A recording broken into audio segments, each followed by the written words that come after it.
All right. All right, you got a bit? Do you have a bit? No, not really, not this time. I'm in a bit of a mourning period because I lost Succession on Sunday and I lost Ted Lasso last night. Have you seen Ted Lasso? Yeah, I saw I Don't tell me. saw Don't tell me anything. Don't tell me anything. okay. It comes Did you out in the States today. No, it came out yesterday at 10 p.m. It's already out. It came out yesterday at 10? Yeah, 10 p.m. Motherfucker. Okay. Yeah. That's something me and Nick are gonna watch tonight. Yeah, I stayed up. I stayed up. I have to get up at 4 a.m. every morning, and I stayed up just to watch You stayed up this till stupid 11? show. Yeah, I stayed up till and it's an hour long episode. Was it good? Some of it was good. It's good. It left me with a couple of questions, but I'll just say this: I don't think it's the last we're gonna see of all these characters. No, they said actively that they rewrote season three so that they could have spin-offs for multiple characters if they wanted to.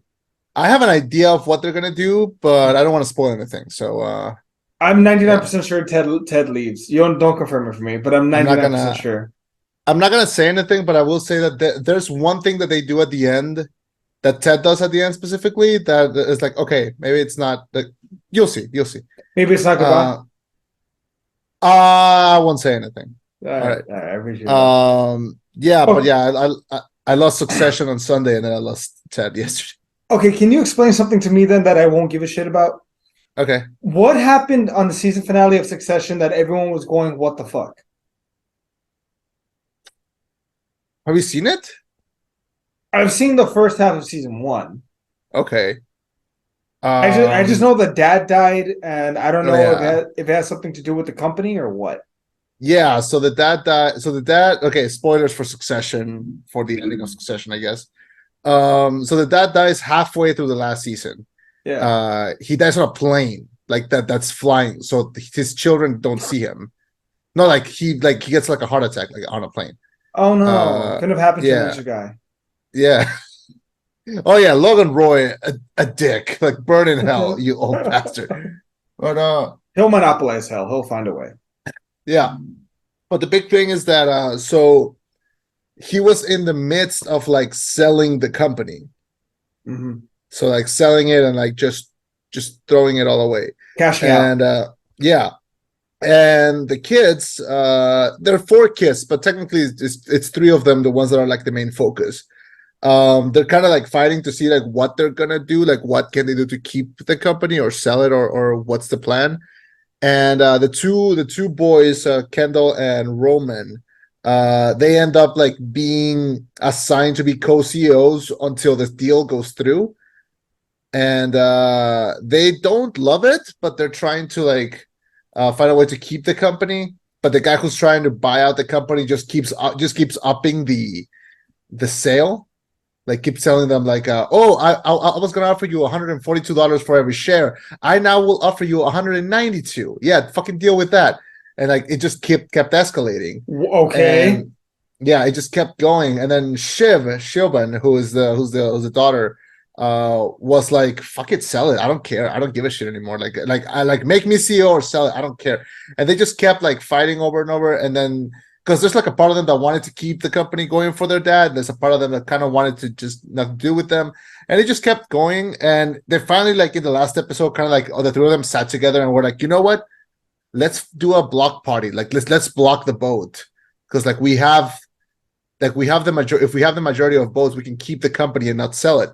And they decide to let Kendall, who's the oldest one, stay as CEO if they do. But you say you saw the first half of first season? Kendall's the one from Ferris Bueller, right? No, that's the other one. That's the oldest one. He's not in it that much, Connor. Oh, so Kendall's Uh, the one with the son who tried to oust his dad. He's the one that tried and failed. yeah, the Okay. the one that the one that his first scene is him rapping to the Beastie Boys in the back of the car. Yes, yes, yes. Yeah, Okay. quite a character. I'm kind of cosplaying him right now, just with the headphones and the hat. Oh god. Uh, um, Yeah, so so in the at the end of the first season, they go to Shiv's wedding, and he gets drunk, he gets crazy, he takes one of the waiters out to party, and they crash their car. They both fall into the river, and the waiter dies. And so Kendall is kind of like blamed for it, but his dad kind of makes it all away, like he protects him from that. Yeah. But then at the end of the final season, the last episode, when they're deciding, like, okay, we're gonna vote, and we'll see who gets it. Shiv is the last one to vote, and she's like, you know what, I'm backing out. I can't do this. And Kendall is like, what the fuck, sis? Like, we're gonna do this. Like, what's stopping you? And she's like, you know what, you're not fit to be CEO. You're not. So they get into like this huge argument because he is immature. He is this, but and then his whole like reaction to it is very childish. He's very like, but I deserve it. I'm the oldest boy. Like it's my thing. And that's when it hits you. Like, these are all traumatized kids that this father just like traumatized ever since they were kids to like grow up to want to be this when they're not. They could be better. And Shiv sees that. She's also a huge hater, but like she sees that and she's like, I'm not gonna let you turn into what he became, and you are going to if you go into this. So he doesn't get it. The payout ends up working. They sell the company, and Shiv's husband becomes CEO. So none of them become CEO. Okay. Yeah. That sounds really unsatisfying. No, it's actually exactly how it should have ended. Wasn't Shiv's husband a jackass? Oh yeah, quite a lot, yeah. But if you see the story from his perspective, he's the only one that was born poor and grew his way into like the boss. So from his perspective, he's like the hero. It's real. Okay, Succession is really good, okay? You know what? I'm gonna treat it like Breaking Bad and Mad Men. I'll wait like 4 years after it's over to watch it and then be like, this is great. Okay. So in 2020, in 2027, we'll get a review of Succession. Sounds good. I'm so sorry for all the kids that came to listen to us talk about Little Mermaid, and now they have to listen to us talk about Succession. Chema, hit the intro.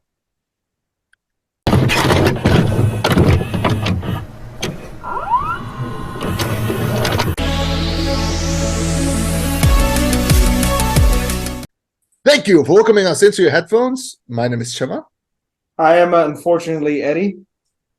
Reviewing The Little Mermaid, and this is the rollback. Watch and you'll see, someday I'll be part of your world. The youngest of King Triton's daughters and the most defiant, Ariel longs to find out more about the world beyond the sea, and while visiting the surface, falls for the dashing Prince Eric. With mermaids forbidden to interact with humans, Ariel makes a deal with the evil sea witch Ursula, which gives her a chance to experience life on land, but ultimately places her life and her father's crown in jeopardy. So this is the latest Disney live-action remake, The Little Mermaid, directed by Rob Marshall, one of the most interesting directors, I think, to take on one of these challenges. I mean, he's directed musicals before. He did Chicago, he did Into the Woods, he did Mary Poppins Returns. So I am not surprised that he took this up. I am interested to see. I was interested to see what his vision looked like for this. It was announced a little early. We got the cast a little too early, and it's interesting. I think it's been no secret that we have not been fans of the Disney live action remakes. At least I have not been.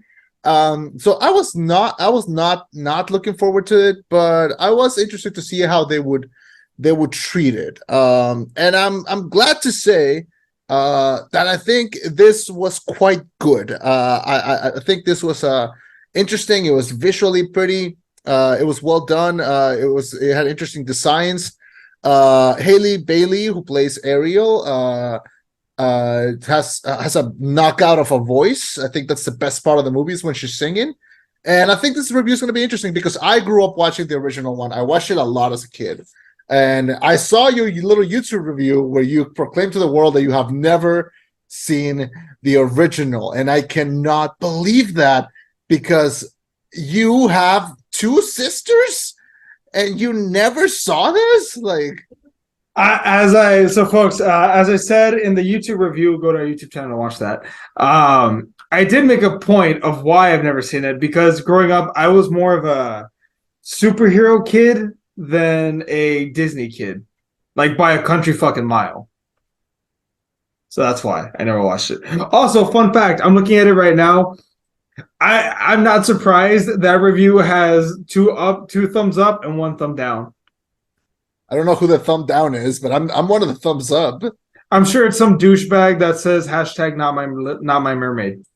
Ah, fuck off. Should we talk about that, or should we just ignore it?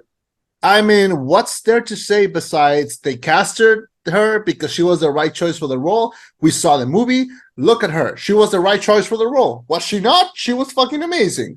That's it. That's all I have to say about that. I'll say this much, and I think I said in the review as well. When Black Panther came out, I saw a lot of families of color that were like flocking to the theaters. I had never been in a movie theater with people that excited, with kids that excited to see someone that kind of looked like them, I'm assuming.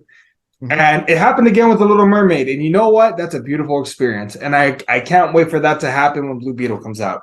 Y'all take the win. It's a good thing. Go inclusivity.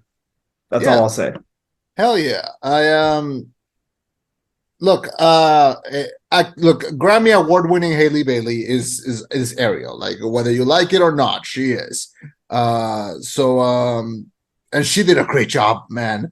Like, she's a great singer, but most importantly, she's a good actress, which means that she can act like she's happy to be singing, if that makes sense. Because there's a way different. It's really different to like sing as a performance and sing and act as a performance. So when she's doing like that Part of Your World song in her little grotto, and she's like reaching her hand like up to the top of the sea, and we see like we see her like kind of like stop while she's singing and talking and saying like, oh, what's this? Like pointing at this, like those little breaks. She sounds so joyful. And you have to know how to sing, but also know how to act doing that at the same time. And it's so hard. It's so difficult. And she nailed it. Like, I don't know how old she is, but she gave like a lot of like young strength to the character. I was in awe. Like, it was like watching a star being born. I mean, I don't know what she's gonna do after this, but I hope she does more of Jesus, like another musical or something, because she's fucking wonderful. Oh, is she an actress first or a singer first?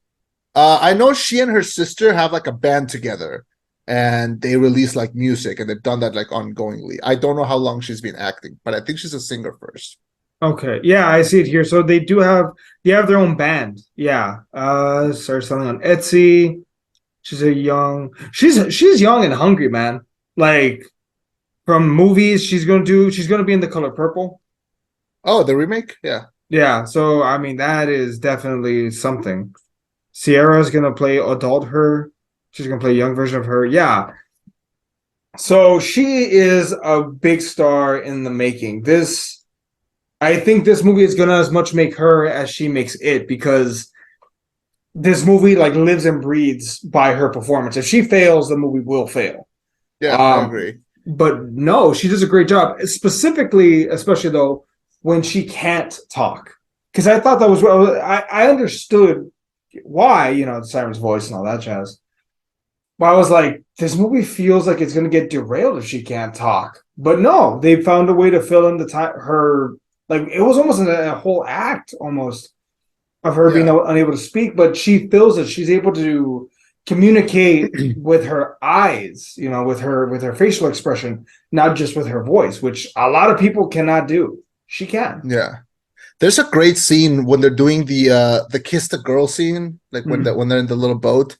Yeah. And they do this thing where like in the original movie, he doesn't like get her name until they're doing that scene, and Sebastian the Crab kind of like whispers Ariel's name to his ear, and he like guesses it, and that's when she just like nods to it.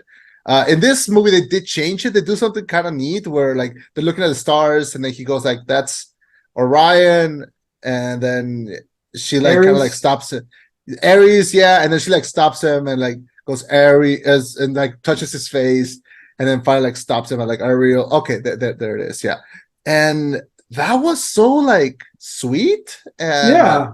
it was like sweet and kind of like I was like kicking my feet. I was like I was like, oh shit, like I was like it was like I was blushing, kicking my feet, twirling my hair. Like what was that? Like I don't know. I don't know. Like they managed to like capture a really nice chemistry between these two, and I'm shocked because that scene. I think that's the best like musically executed scene in the movie. Like that one scene, because they changed it from having like a large number of fish and animals who are like singing the song to just Sebastian, Flounder, and Scuttle. It was very intimate, very sweet, and the lighting was nice, and that scene also I think really worked. And those are some of like the changes that they added, and I ended up really going. So I'm assuming you went and checked out like, oh, what's different between the two since you didn't watch the original one. I'm just guessing here. Nikki kind of was like talk, Okay. like I was asking her like, was that in it? Was this in it? Was that in it? Mhm. Because they did some changes that I think really worked and some that were kind of puzzling. Like there's no reason why Triton and Ursula are siblings. Like that was not in the original one. That Are you they just sure? Because they, I I've seen a comic where they state that they are in fact siblings. I've never I watched the original 100 times. I don't remember that being part of it. Yeah, I remember seeing, and there's a fan made comic. Bear in mind, It's this fan comic was made. made, but no, but bear in mind, this comic was made a long time ago, where like it shows that they're siblings, and then they get into a fight. Something happens, and that's when they separate. And I assume that that comic was made in response to like, hey, like they're siblings. I mean, I guess I could be wrong. Or I don't remember them being siblings in the original one. If they did not mention. Because then there's a sequel where she has like an evil sister, and they don't mention her being his sister. So I don't know. that's Yeah, and well, I mean, I guess it's a take on the whole like evil aunt, like evil stepmom kind of story, I I guess. guess. I guess could be. Which we might as well talk about her. What did you think of Melissa McCarthy as Ursula? Shockingly, I liked it. I heard other people say, "Oh no, like what if she's not very like good? She's too Melissa McCarthy." I've never seen the original, but I've seen bits and pieces enough to know, okay, this is a straight bad guy, and I think Melissa McCarthy played the bad guy pretty well, actually. She would not have been my first choice to be cast as a villain, but I mean, characters like, let's say, Jonah Hill, for example, wouldn't have been your first choice for a dramatic film like The Wolf of Wall Street, but he makes it work. I think comedy actors, because they're comedians, are better, are more versatile actors, because you can't just, it's hard to be funny. It's hard to laugh. It's hard to joke. It's hard to put on that smile. So when you're a trained comedian, you, to me at least, are more dynamic. So maybe she was perfect for the role.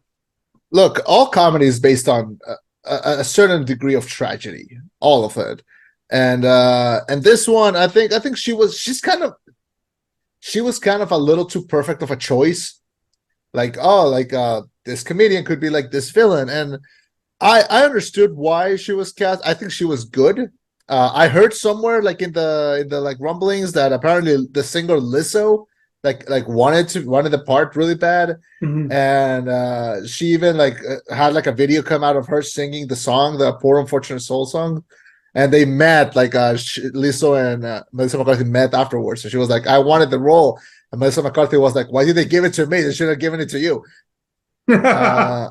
uh but I think she did really good. Granted, and I will say this, and I think this will click with a lot of people. She sounds like she's drunk the entire movie. Like, did you notice that? Like, Oh, yeah. Actually, yeah, you know what? Now that you mention it, yes, actually, I can hear she it. sounded drunk the entire movie. And yeah, when it comes to the Melissa McCarthyisms, there was like one and I thought it really worked. Like the one scene where she's like trying to find like a potion with all her tentacles, and then she finds like she's like, "Where is?" Oh, there it is. Like that one scene was like genuinely funny when she's like, "What? How can I never find?" Oh, there it is. Like that one scene. I laughed a lot in that scene. I think she did fine. I think the way she portrayed the character was pretty fun, and yeah, a good villain. And Ursula is like a villain that enjoys being a villain. She's very she will draw her sentences. She will chew the fuck out of that scenery. So I think she did absolutely fine. Yeah. Okay, let me ask you this: how would you feel about them fleshing out Prince Eric so much?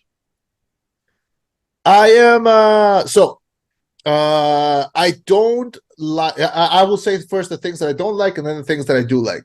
Things that I don't like the song.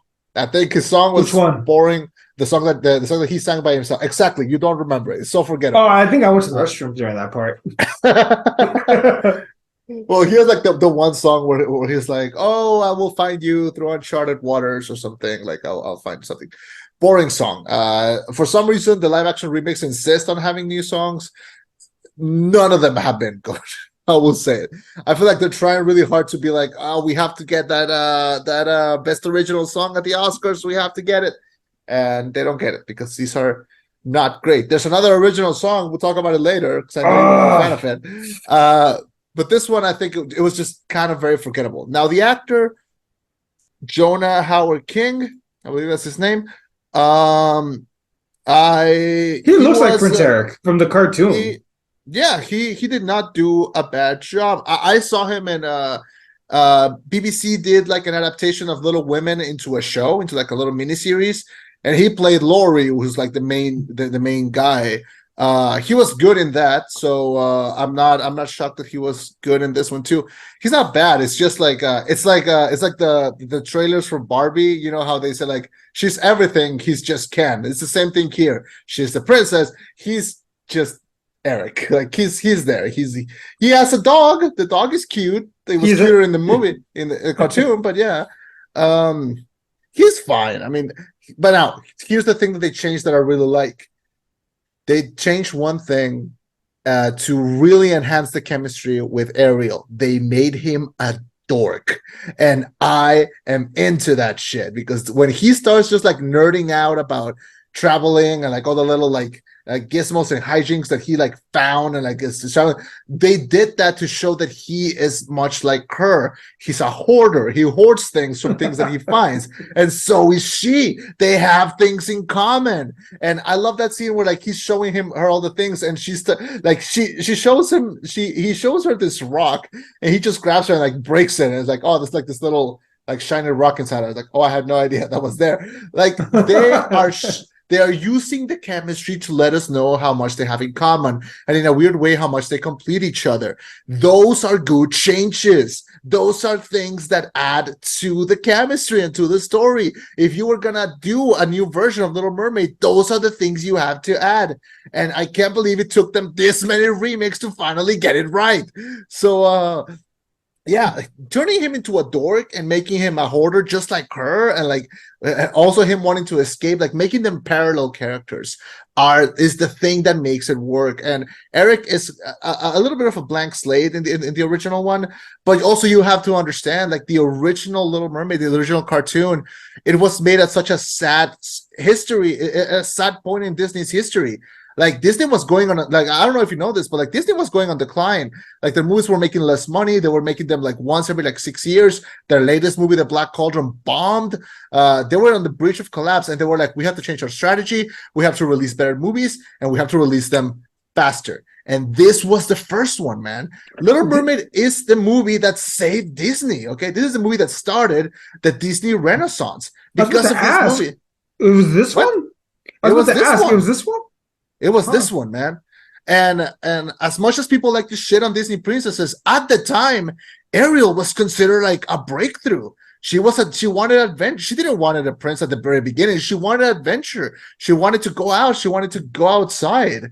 So at the time, she was considered brave and adventurous and independent and a lot of things.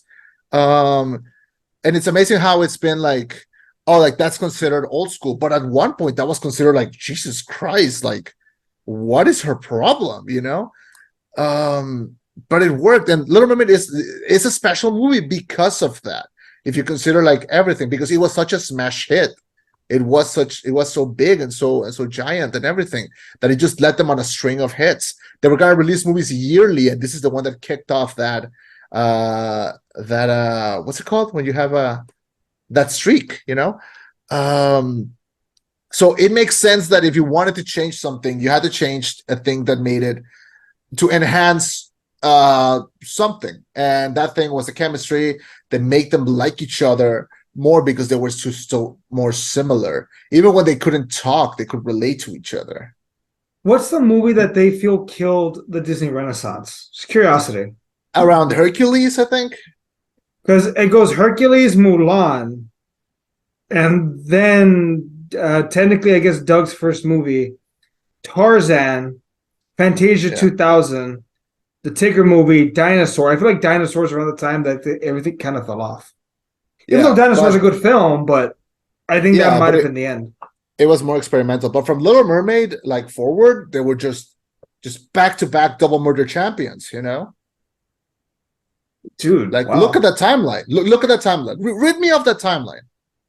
It goes The Little Mermaid, The Rescuers, Down Under, Beauty and the Beast, Aladdin, The Lion King, Pocahontas, The Hunchback of Notre Dame, Hercules, Mulan, and Tarzan is considered the end.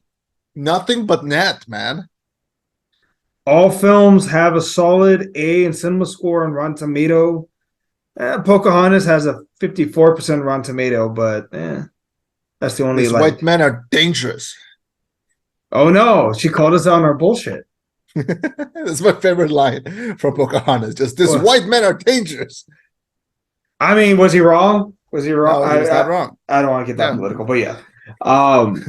But yeah, no, this film, you know what I was really happy about? So this film was projected to make $120 million opening weekend and Memorial Day. So far, it's made about 110. So good. Fucking good. Destroy expectations. Beat them. Let's talk about the side characters a bit, because we talk about Haley, we talked about Prince Eric. Let's talk about the friends. So David Diggs plays Sebastian the Crab, Jacob Tremblay plays Flounder the fish, and Aquafina plays Scuttle the bird. These are all good actors. David Diggs is he's famously from Hamilton. Jacob Tremblay was the little boy in Room. He was the voice in Luca. He was in Wonder. He was in Good Boys. And Aquafina, I mean, I personally really like Aquafina. Crazy Rich Asians, The Farewell, Shang-Chi, Raya, recently Renfield.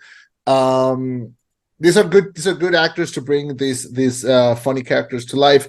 I will say this, and I think I will agree with the point you said in your review.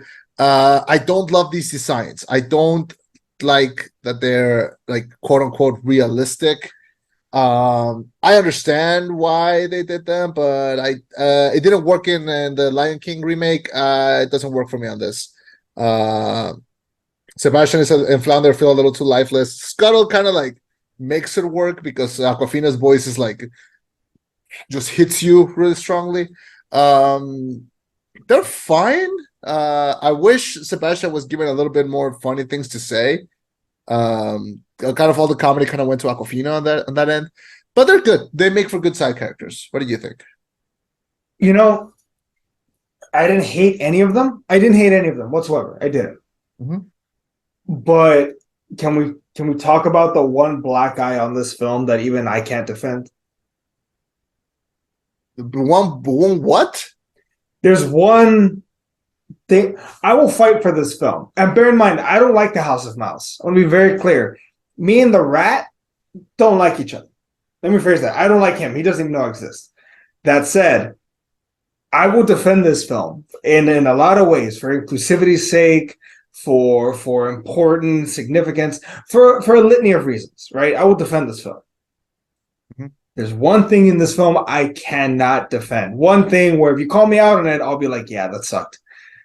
Must be the scuttlebutt, the stupid fucking rap that had if that was me, I would legitimately just be hiding my face during every single viewing of the film. Just like I don't want to look at anyone. I tried to get them to change it, but contractually, I had to sing it. I'm sorry.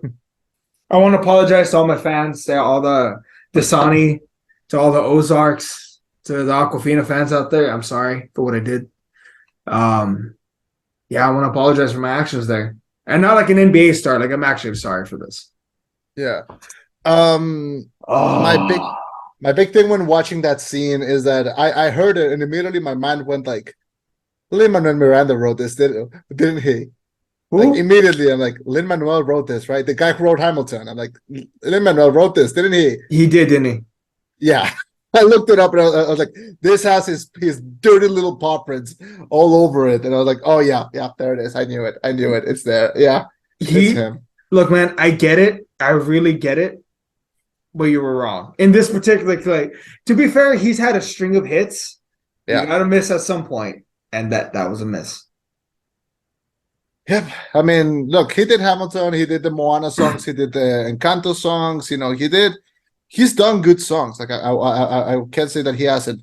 But this one I was like, I have never been immediately I was like, oh Lin, why? I was like, why are you here? Why, like, does Disney not have another composer just like locked in their cellar? Like, is it just you? No, he's the dependable one. But man, look, to be fair, he's batting 1 out of 100 fail. So that's a pretty good average. That's better than Spielberg. That's better than Martin Scorsese. That's better than most people. Like 99%, I think he's fine. But yeah, I liked the additions that they made to this film, like building on Prince Eric. Again, I don't have to be a genius to know that he was probably pretty hollow in the original. To know that there felt like there was chemistry here. Like they're both weirdos. They're both explorers and adventurers that are curious.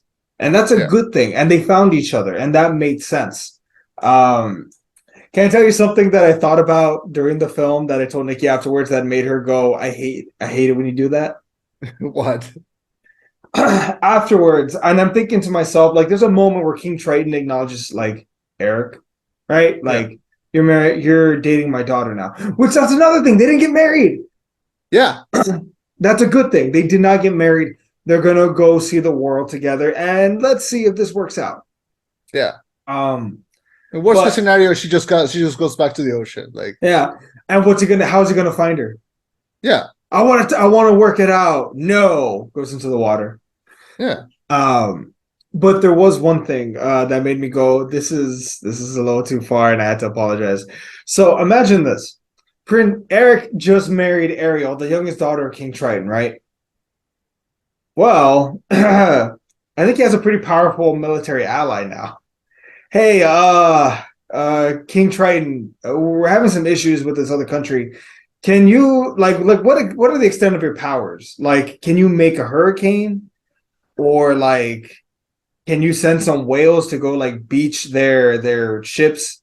That way they can't trade unless they like pay us an exorbitant amount of money. Mm-hmm.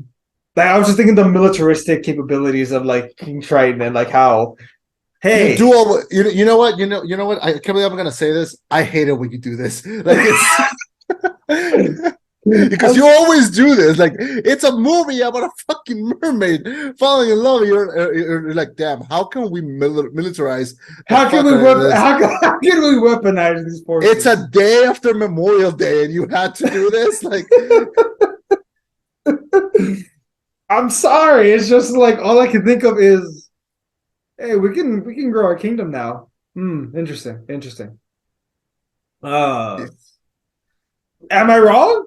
Am I wrong? The queen said it. We're struggling. We're having a hard time. We're going to be left behind by the world. Hey, Papa Triton, I need a solid. You know England. You know that island. I need you to devastate it with like 5 hurricanes. 6, bro. You my dog. You my fish. Appreciate you. Bye. All right, we're good. That's too far. I'm sorry. I'm off topic. So going back to the Disney princess film. I mean, the side characters are there. Let's talk about Javier Bardem, who plays King Triton. Actually, Can you hear me? Yeah, no, I think he Yeah, hated his fake mustache. Did that you was notice? really. It kept getting in the way. Did you notice? I mean, it's not as bad as Cavill's, but yeah, I did notice. Yeah.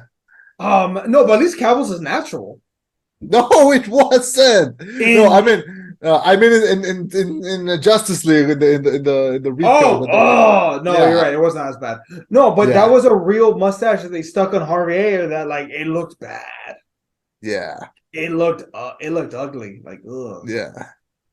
I think he was fine in the movie. I mean, it was kind of interesting so they got an African American girl who to play Ariel. They got a Spanish man to play the dad. And I figured, oh well, I wonder what all the sisters are gonna look like. And then all the sisters look different. And it's like, you dog, where did you put your fin into? Jesus Christ, look at that collection. Like That which I'm like, do they all have different moms, or how did this what work? kind of Ego the Living Planet shit is this? Like, I'm not judging him, but I'm judging him a little bit. I'm not judging him a lot. Like, damn, like, because there are scenes where he mentions like, oh, your mother was killed by humans, and it's like he tells it to Ariel, but it's like, did he tell that to all of them, or like do all of the sisters go like, hey, I'm gonna stay with my mom for like a week. I'll be Sister back. wives. Yeah, Sister wives. just like what's happening here? Yeah. Also, not to bust his balls, but he was nowhere near as buff as the OG Triton. It's okay. He doesn't have any balls. He has a fin, so That's it's you're fair. not bumping anything. Be careful, you're gonna get de-skilled, motherfucker. I'm just kidding. Pretty sure Javier Bardem knows like 18 ways to kill me, 19 of which involve his thumb. Yeah, and he'll just flip a coin and he'll kill you. Oh, that's right. He was that psycho. He was also the bad guy in Skyfall, and that's just fucking terrifying. Oh yeah, he was really good in that. God. Yeah, so he's there. Shout out to this actress Jessica Alexander who plays the Ursula when she's a human. She had crazy eyes. She was so like she was really good in that because in the original cartoon, you know how people our age will be like, I wonder where my taste in women came from, and they look back at like the goth girls of like the cartoons. Yeah. That was me with her, man. Like in the original one, like the Vanessa, I think it's her name. Like that, God, she did something to me as a kid, and then and the whole time I was thinking, who are they gonna make play Ursula in real life? Like what's gonna happen? And I've never seen this actress before. I don't recognize her. Apparently, no, she hasn't been in a lot of stuff, but she was good. Like, yeah, she was like genuinely terrifying, and she played that role really well. So yeah, well done. Definitely brought that character to life. Um. So yeah, so she's good. What do you think of like the musical numbers? Which one was your favorite? Honestly, the one that made me go, holy crap, was I think it's the signature song, Part of That World, where Oh yeah, it's her by herself. Yeah. on the rock. Because Oh, that's when okay. like you hear her voice like fluctuating. Yeah. Like, God damn, when you said this girl has a pair of pipes like her voice, I'm like, I don't know, let me see. I'm like, okay, pretty good. Damn. During Yeah. that part. When she's like with like her hands on the rock and she like Yeah. kind of lifts her. Yeah, and like the water And comes to the back. Yeah. and she hits the note. I'm just like, that's a force of nature. You know that meme where the guy's like clapping, he's like, oh, that was me. I was like, oh my God. She was fucking born for this, man. Like she had no business being that good, and I cannot wait for the sequel. Oh my God. Like I'm gonna go binge like her music now. Like she was that scene, and the most famous song out of this whole thing is Under the Sea, which was good. I'm not gonna lie, I really like the original one and the animated one just because it allowed itself to be more cartoony and more comical, and this one like tried really hard to make all the animals look realistic. Yeah. And not for anything, but it kind of works when they're like cartoons with a face, you know. Yeah. Well, So did you see that fan that did the realistic version of the Lion King? yeah, Like, if with they had like done something like that, like I feel like that would have been better. yeah, because I feel like that's the only part that really irked me. And like for example, there's some like I don't want to call them inconsistencies because it doesn't fucking matter. It's a movie about a mermaid. But like there's scenes where like Scuttle will go underwater and just like chill and talk with them. And it's like, can he do that? Can she do that? Like she's a bird. And I then there's don't, also like I don't and think so, then mate. and then there's also like a scene where like Scuttle will like go down, eat a fish in front of them, and just like go and talk to them normally. And it's like Flounder's right there. Like, can he do? Did he just technically like eat a man? Like, Look, is that like yeah? What? can you see No, the Sebastian or no? no, not yet. It says Wait, started screen sharing, but I cannot see it. Yeah, there it is. That looks awful. I mean, but imagine okay, but imagine if they put some work in. Maybe, All right, stop maybe. sharing. But yeah, like imagine if they put in the effort to try and remake, to try and give them be a little more faithful to the original design while being realistic. I feel like there's a middle ground there that they could have explored, but they didn't, and I don't know why. Yeah. So there's that. Like I said before, I think the kiss the girl scene is the best. Is the best musical scene in the movie. I think that's like the best one done. It feels very like cozy and intimate. I like there's a really nice scene where where Ariel and Eric are walking through a market and this woman tries to sell her a fork and she kind of grabs a fork and starts like twirling her hair with it because that's what she did in the original one. Yeah. The woman that gives her the fork is Jodie Benson. She was the original voice of Ariel in the cartoon. Oh. So it's like a nice passing of the torch moment. It was a good scene, yeah. What's called? Um, Do you think so? Do you know about the history of the casting of Ariel for this one or for the original one? for this one? No, I just know that I think Zendaya at some point was considered, but then this girl ended up getting it. So it was Chloe. So originally it was Chloe Moretz, the original Hate Girl. It was her, Yeah, yeah, yeah, and then she passed on it due to mental issues, which fair enough, mental health issues. Then they yeah, gave it to Ariana Grande, and then she just like was down, and then she wasn't. So then supposedly they offered it to Zendaya, but Zendaya's reps like said like no, they never offered it, but she didn't want it regardless. Like she didn't want to play the role. So then they gave it to Miss Haley. yeah. Well, she was the best choice, honestly. Like, but damn that voice though. Yeah, like I will always prefer them getting someone that's less known Mm-hmm. for any role because it gives them a chance to like shine in it. Yeah. And yeah, I think she was great in it. I mean, Ariana Grande would have been good in the singing parts. I don't know about the acting parts.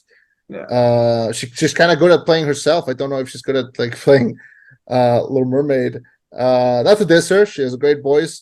Did you ever heard the Disney covers album that like a bunch of artists made? No. Ariana Grande sings the Zero to Hero song from Hercules, and Mm-hmm. she fucking nails it. Like she like running like circles over that beat is great cover. Let's Yeah, see. Zero to hero. Oh wow, that's the second search option. Okay, yeah, all right, I'm gonna watch it right now. yeah. Um, yeah. So she's great in that. What else? What else is there to say, man? I think it was pretty I satisfactory. Yeah. I What's don't. up? I mean, I think it's easily the best of all the live action remakes. Like, it's not even close. I don't. God, how do I say this? I think the one that took the most chances and ended up being pretty fun was the Cruella one, if that can be considered a live action remake. Uh, Okay, if that's I'm gonna, considered a live action remake, I think I like that one more than this. yeah, I'm gonna go with that one as like my favorite one, I guess. Other than that, this was pretty close. This was pretty fun. It's like the first time that I see one of the remakes, and I don't think, oh God, Jesus, what are you doing? Like, fine, I guess. Milking that nostalgia. Like, I feel like this one is the one that tried to do something to change a few things and make it better. I don't think it needs to be 2 hours.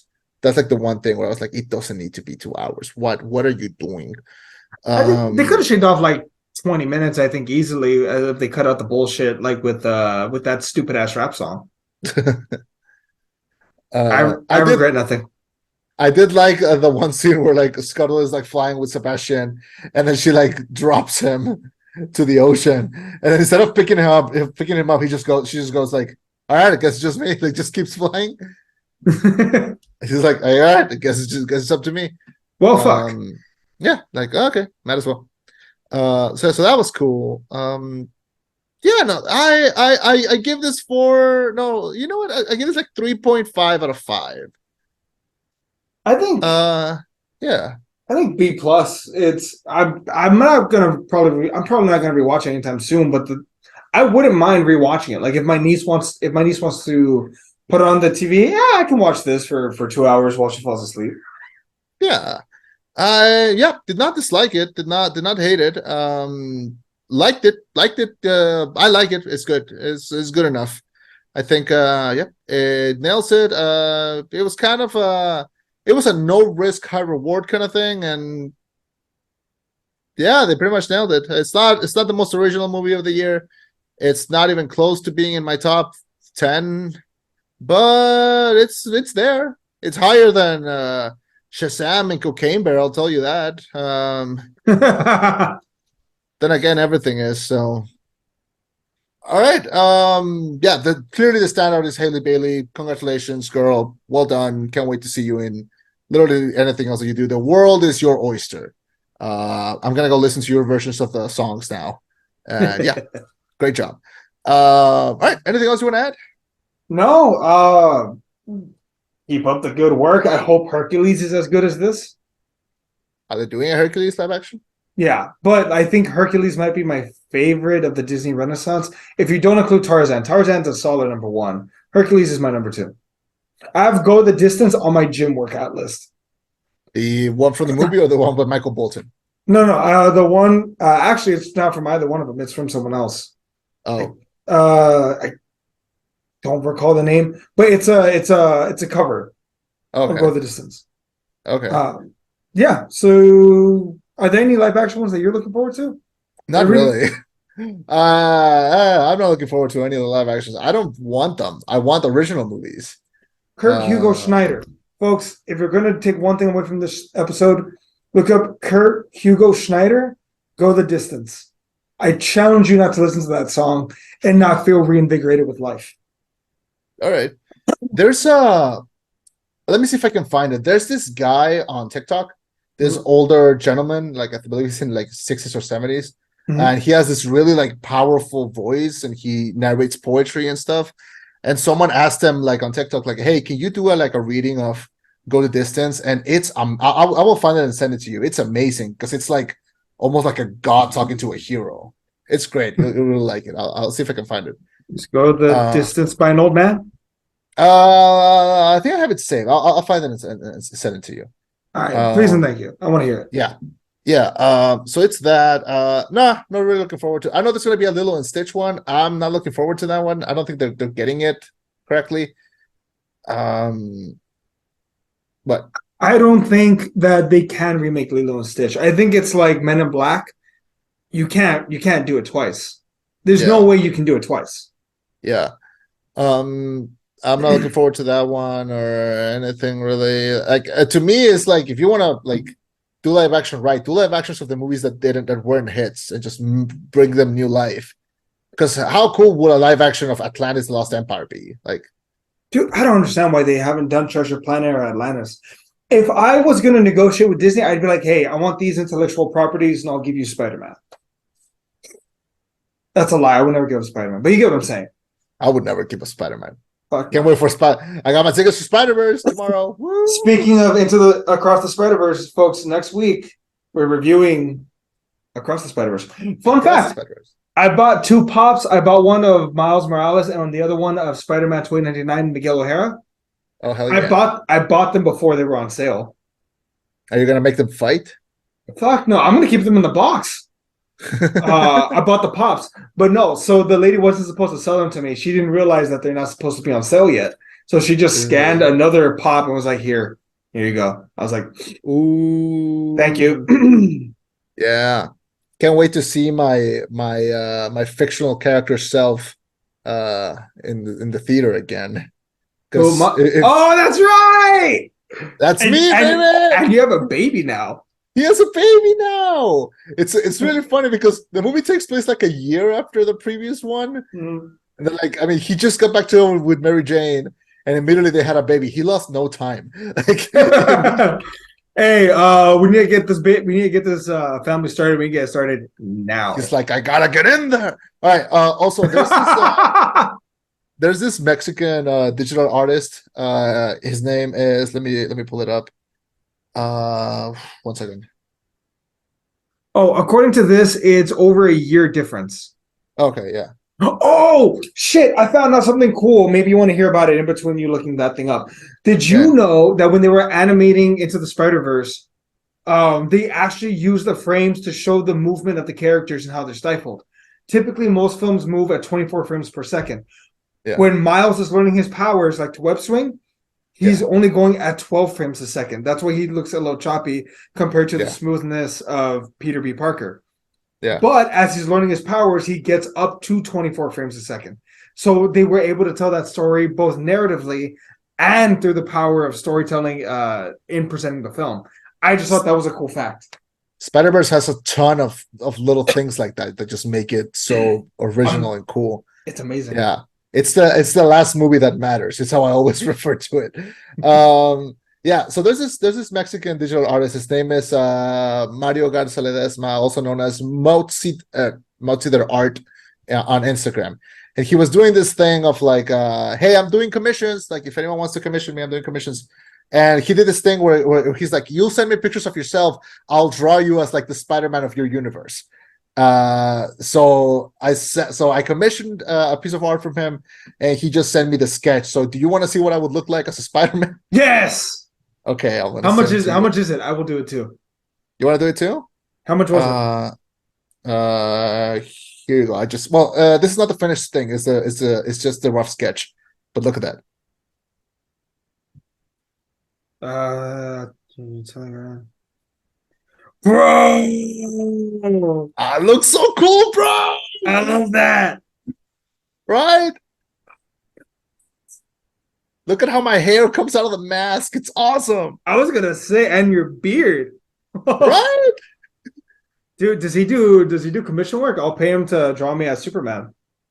I don't know if his commissions are still open, because I know he did them for like a couple of days before the whole movie, but I'm already like talking with him. I'll see if I can ask him. Yeah. Oh man. That's awesome. Right? Yeah. That's awesome. I'll send you the completed one once it's all good. Please. We're gonna post that. Yeah, hell yeah. All right. Well, yeah, so we're definitely doing Spider-Verse next week. I'm watching it tomorrow. I'm watching it on IMAX. Cannot fucking wait, man. Dude. And they brought it subbed here. Like, usually when they bring animated movies here on here to Mexico, they always bring them dubbed exclusively. I really wanted to hear it with the original audio, so this is really cool. Yeah, can't wait. All right, so we're doing that next week. Next few weeks are going to be interesting because those are like the big movies that are coming out. We're starting summer season. Summer season is here.